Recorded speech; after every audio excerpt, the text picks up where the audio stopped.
Okay, we're in record Jane Shattock session 5. Right, am I starting? Okay. Right, as all this goes on, and I hope that there will be enough people who will be interested to pursue all this, because some of these dictations are very short, some obviously longer. It's a very long, extraordinary story that all this stuff came to my mother. When did it come to my mother? In the 70s, between about 75 and about 82, before she became too ill to really carry on with it. And she took all this stuff down, and really one has to say it is really about now. And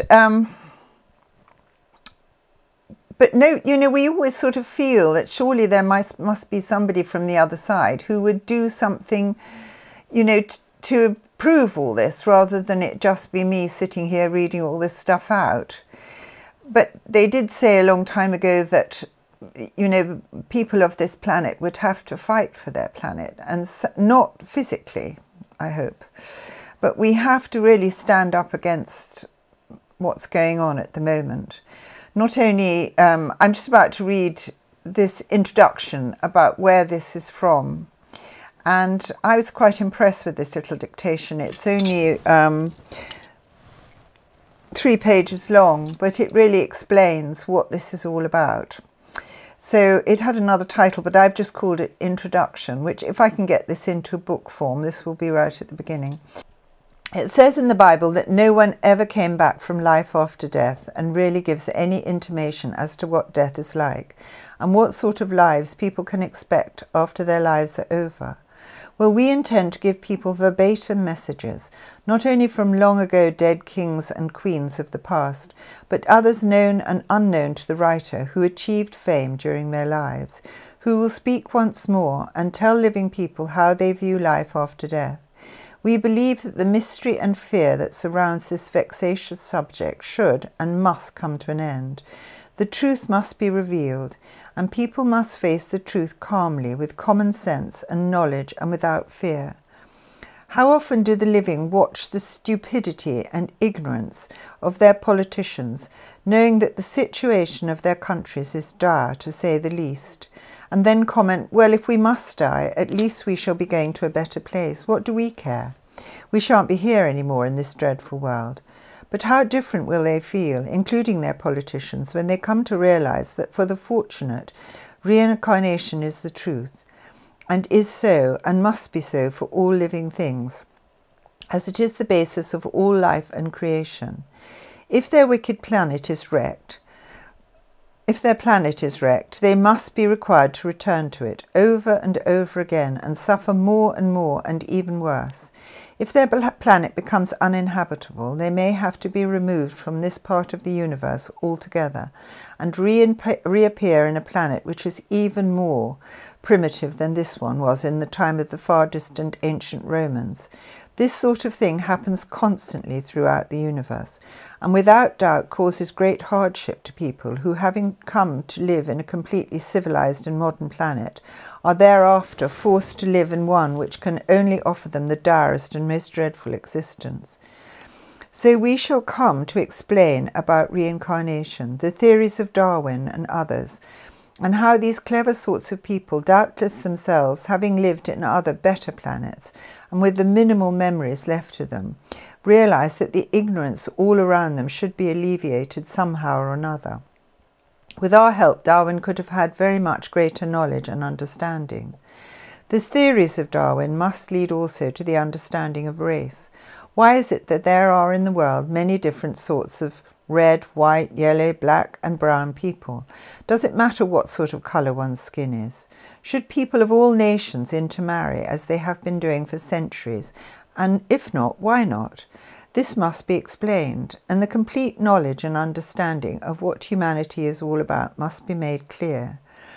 The creation of mankind himself, and how progressive lives proceed slowly through many different lifetimes, and through race, and this is a very important piece of knowledge.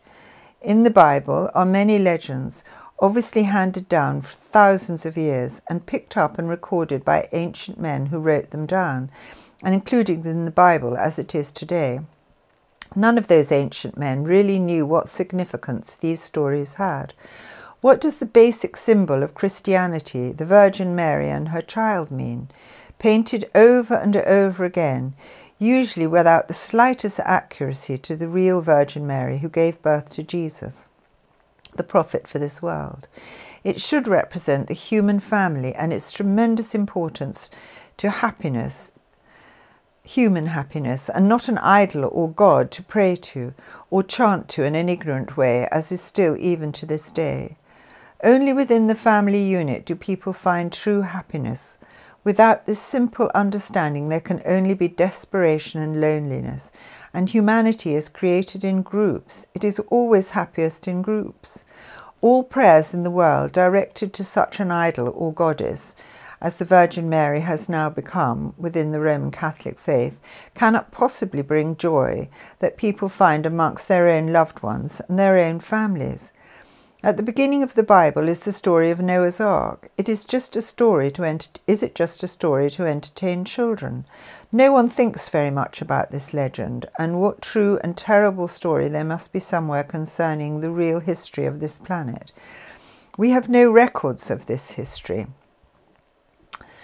of this planet before about 4,000 or 5,000 years, but the truth about what must have happened is there for all to see. In this book, we shall discuss how a planet is meant to be, how vegetation should be carefully nurtured by the world's farmers, who must in all nations work together. Wouldn't that be nice? Work together, sharing their knowledge for the general good. Obviously, in the past, this has not been so, and in the end, when the world becomes too full of buildings and roads of all sorts and kinds, you get a treeless, grassless desert. As far as nature is concerned, and earthquakes will begin to occur in places where such disasters have never been seen before. In one of the very first dictations given to the writer, it was said that all things must adhere to the laws of creation, and anyone or anything that turns against it will inevitably be cast out. Everything is the same, the simple laws of nature. Once planets are out of balance, the world's weather goes wrong and civilizations are swept away. This must have happened in this planet not once but over and over again, not destruction by an atom bomb, but by nature itself, which is far more devastating than any atomic bomb when everything goes out of control. Let it be understood throughout this book that when ignorant humanity endeavours to interfere with any of the basic laws of creation, all that ruthless nature does is sweep by and destroy everything and start again. This is the way that nature works. Old bodies are never repaired, and old planets do not stumble on for long. If they are completely useless, they remain fallow until in the fullness of time they will explode, which is why they are full of central core of gas, fire, and this mysterious magical commodity, electricity, and other powers and waves, the whole basis of life itself. Even humanity itself is powered by this electricity.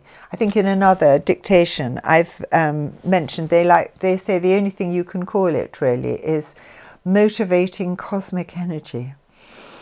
So even we are powered by this electricity, this surging force of life. So also is the universe, and we shall explain to the best of our ability, and we hope so written that any intelligent 10-year-old child can read sufficiently and come to understand it all for him or herself.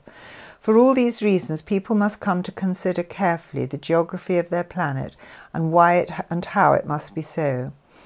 Where in the old Bible does it explain the simple facts of how a living planet works? Nowhere. How humanity works? Nowhere. How to be healthy? Minimal. Or any of those things which living humanity must know if any civilization is to succeed and continue to a new and hopeful future in a thoroughly modern planet. Countless stories and plays have been used, the ancient biblical story of Adam and Eve, mostly more as a cause for laughter than any serious attempt to explain how humanity is created in the very first place. The Bible, then, is really an account of ancient history, with the most minimal of instruction. But let people look at more recent history and the mistakes that have been made and the ancient history of this planet, as far as it can be ascertained from the evidence of the world's surfaces, and how this history must affect the knowledge and understanding of people as they are living now and must live in the future. Unemployment. Everyone is now speaking of this dreadful and vexing problem. How can people in this world find employment? And what must that employment be? Firstly, let it be understood that in a well-run planet there is no need for even the poorest and meanest civilization of whatever colour need to starve. None. Not everyone can work, and it is not desirable that everyone should work. For some, only very simple lives can ever be the case, and in the end a totally new sort of organisation for the lives of the living must help people to come to terms with the real truth of existence. 2 earth-shattering wars have taken place in the lifetime of the writer's parents. Certainly not the will and wish of a loving God, but the hopeless mismanagement of politicians of the past, most of whom were only minimally worse and more ignorant than those struggling to cope with the new problems of the humanity you have now. Some real help 100 or more years ago from the other side could have prevented what will prove to have been a major disaster which has robbed this world of far too many of its more intelligent and splendid men. One of the major causes of war is unemployment. In economies that for one reason or another run down, the government, seeing ruin facing them, go to war in the hope that in taking over another country they will find greater wealth for their people, meanwhile getting rid of some of their lowly unemployable men in the carnage that war usually brings, and always brought from the beginning of time. Unfortunately, they get rid not only of their unwanted and lowly citizens, but far too many of their best as well. In a thoroughly modern, well-run planet, there is no place for war. But as we shall see and explain, armies which are highly efficient and properly run there must be, both of air, land and sea. These can never be dispensed with. In the future, armies must become to be regarded not as instruments of death, carnage and destruction, but the very means of peace, order and harmony. The most difficult thing to achieve for restless, bored, surging humanity of all races. To sum up this sort of chapter about the Bible and what a new Bible should contain, let us say that it should not be the mystical writings about angels, revelations of ancient prophets, which probably mainly existed in their all too vivid imaginations, but truth and real guidelines for the living and solving all the manifold problems that beset mankind. In a nutshell, so much of what religion tries to teach people is all too true. Indeed, we should all endeavour to love one another, but this love is so much easier for people who are truly happy. All too few people are truly happy, and the main reason for this is the total lack of understanding and realisation of how happiness can be brought about. The nearest thing to paradise is not life after death, but marriage. Not just any old marriage, but a union between two people who find joy and comfort in each other, and found a strong and happy family union together. This then will bring us to another important chapter as to how Adam and Eve were really created, the creation of mankind, and how mankind exists now and will do in the future, and must try to help itself and bring about a far greater hope of true happiness for its people. Health, let us not forget this most important of all subjects. No happiness or progress or future can there be for any people if they are unhealthy and do not have a sensible approach to their own personal health. The medical profession has advanced in the last few years, not only in its knowledge, but also in its techniques of highly skilled operations, beyond anything ever known before. But we shall give some very simple advice and knowledge which we believe in their haste for complicated skills they have overlooked. We believe that in the modern world only true knowledge can save this civilization in all fields of understanding. This is what we are trying to achieve in the writing of this book, which is not a Bible, as the old one was, perhaps more beautifully written and magical in a theological sense, but more a textbook or a manual for living, similar in concept to that which accompanies any new car or technical machine newly purchased. There can be no more complicated piece of machinery than the human body or the planet on which humanity lives. Yet never at any time has there been any sort of instructions or manual given to help the living to master the whole complicated business of life itself. So that is that dictation. That's what this is all supposed to be about.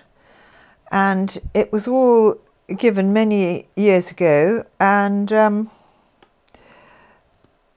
here I am now talking about it in this this day and age. And 20 years ago, when was it? No, it's 40 years ago, isn't it? And now we can see that we're on the edge of yet another one of these horrible wars. And our politicians are destroying our economies, and on we go. So we're not going to anything special. We've got to try and make this world into the wonderful place it could be. Right, Miles, I finished that one.